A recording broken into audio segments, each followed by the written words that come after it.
Alright, what's going on my broskiis? My name is Toadskii, back again, here to bring you guys yet another One Piece Treasure Cruise video. Today, as you can see, data download was for the Treasure Map SUGO Fest. Now this is going to be debuting on the 5th of November at 1900 PST time, so mark it down in your calendars. That's when the SUGO Fest is going live. And then the official treasure map should be like 2 to 3 days afterwards. So, you know, the 7th or the 8th is likely the official start date of the treasure map. So, again, make sure to mark it down in your calendars. And of course, as the days progress, we should be getting official announcements of all of this information. But in today's video, we're going to go through this SUGO Fest, go through the structure, and talk about the new characters, of course. You know, see whether they're good or not outside of a treasure map.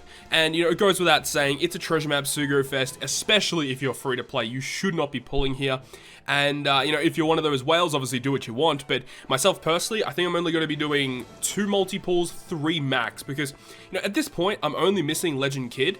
And Legend Kid doesn't seem to be boosted on part 1. So I'm not going to be pulling, like, for a SUGO Fest exclusive. So myself personally, I only really want to get one of the boosters and hopefully get lucky along the way. So, let's get into the steps first. We'll talk about the characters, and then there are actually some other events that were also data downloaded here that we can briefly touch on as well. So, let's get into the steps. The first one is discounted at 30 rainbow gems, which is pretty typical.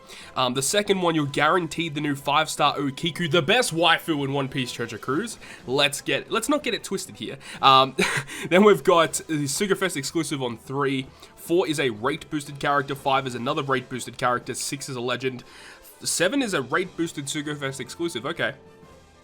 And then on 8th multi is the 5-star Gyukimaru, which is the guy on the right hand side there. And so that was on 8, and then 9 is a legend. So yeah, it looks to be that Kiyoshiro is not guaranteed, which is pretty, again, typical.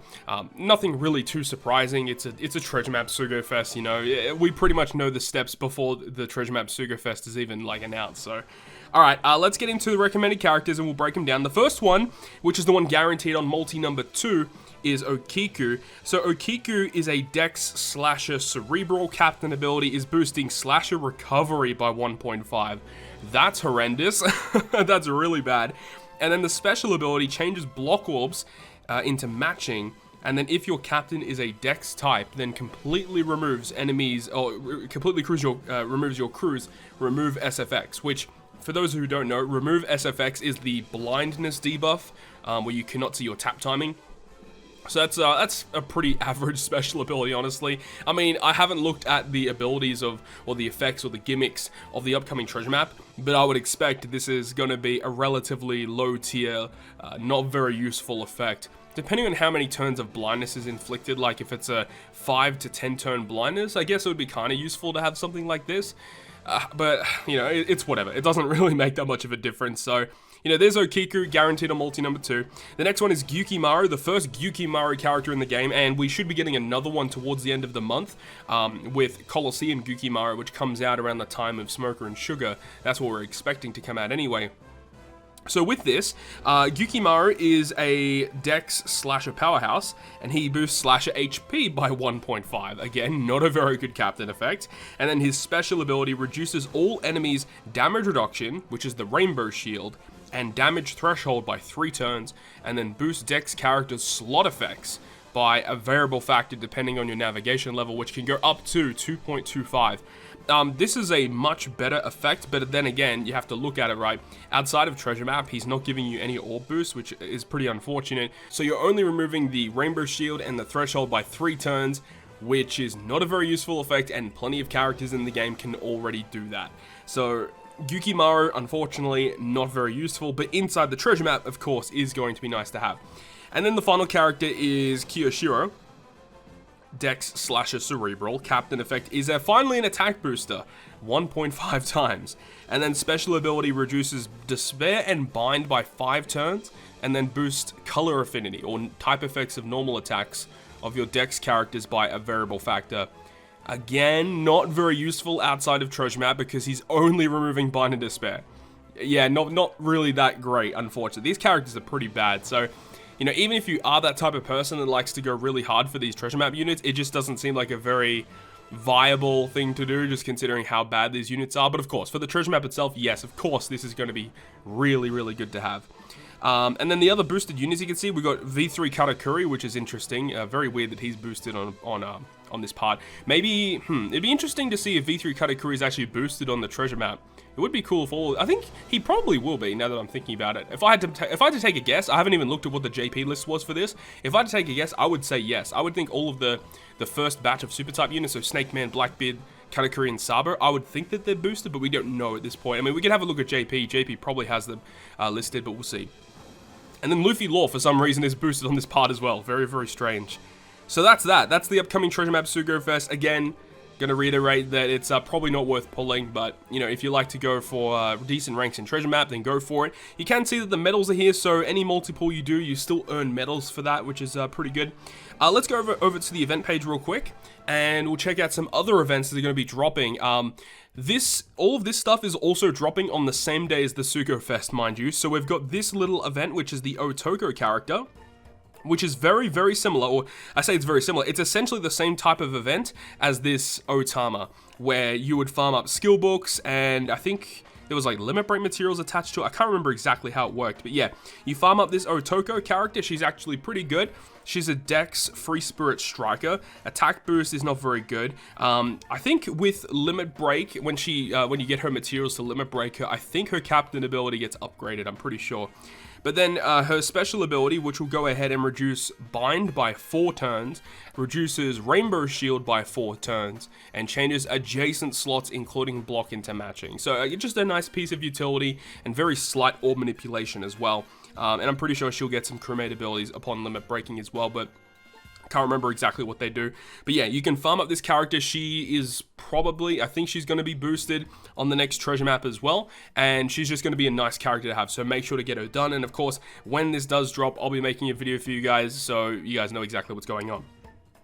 Now, that was not the only thing as well. We have a brand new Clash event that's debuting too. Clash SOBA Mask. Yes, you heard that correctly. A Raid SOBA Mask is coming to the game. So, SOBA Mask is pretty interesting. He is a Dex Powerhouse Free Spirit character. Captain ability, I don't know if this gets boosted upon limit breaking. I don't think it does, but it says it's going to boost Dex characters' attack by 3 times and then makes their tandem slots beneficial. So again, taking some features there from the Legend SOBA Mask with tandem slots. And his special ability is actually pretty good. So it cuts one enemy's health by 10%, and it will change his own slot and adjacent slots into tandem, and then boost the chain multiplier by 0.5 for 1 turn. So that's okay. But then on top of that, if there are 3 or more Dex characters on the team when you launch his special ability, and you land 3 perfects during that turn, you get a 1.1 chain boost in the following turn. Now, 1.1 is a very significant number for a chain boost because that's the highest current chain boost in the game. The only other characters that do that is Limited Rare Recruit Caesar and Legend Cracker. So the fact that we have a free-to-play unit that can boost your chain up to 1.1 is good. However, there are obvious restrictions there. You have to hit perfects and do it on the turn prior, and you also have to have 3 or more Dex units on your team. So, well, technically with this character on your team, you need 2 additional units. So it's a bit finicky, but it's a pretty good effect to have, especially if you are running a Dex-based team. So that's pretty cool. And of course, he has a crewmate ability as well. I'm pretty sure that when you limit break him, he gets the ability where he makes tandem slots beneficial for your team. So that's pretty cool. Does he have any good effects here? Yeah, probably not. So there you go. So yeah, SOBA Mask and the OTOKO are both dropping on the same day. And of course, I will be making a video on Raid SOBA Mask when it does officially drop in game for you guys. So basically, there's lots of stuff coming on the 5th of November. And we do know that coming on the 31st of November, PST time, is going to be Coliseum King. I believe on that day, I will not be actually around to make that video on like the time that it's actually released. So my Coliseum King video in the next couple of days is likely going to be a little bit more delayed than what it would be, so hopefully you guys understand. But yeah, that should be out, you know, quite a few hours before after that's already been released. So just making sure you guys know that. But there we go. This is all dropping on the 5th of November, so make sure to mark it down. All this Dex content, of course, for the release of Hawkins and Kid, getting a bunch of brand new Dex units to play around with. And of course, as you guys would have seen, I don't know if you guys did see it, but the upcoming treasure map character is Zorojiro. He's actually a pretty interesting unit. You can see these characters are confirmed to be boosted, but this Zorojiro is a very cool unit. He's actually a strength unit, so I would expect that during the playthrough of the treasure map, he's going to turn into a quick unit. And he basically just does lots of damage with his special ability. He's got double special activation. Very, very cool unit. So, yeah, anyways, that's going to wrap this one up. Hopefully you guys enjoyed this one, and if you guys did, make sure you go ahead and hit the like button. And if you want to stay up to date with all the content I post, including more One Piece Treasure Cruise content, make sure to hit the subscribe button down below. But on that, guys, I'll see you guys within the next video.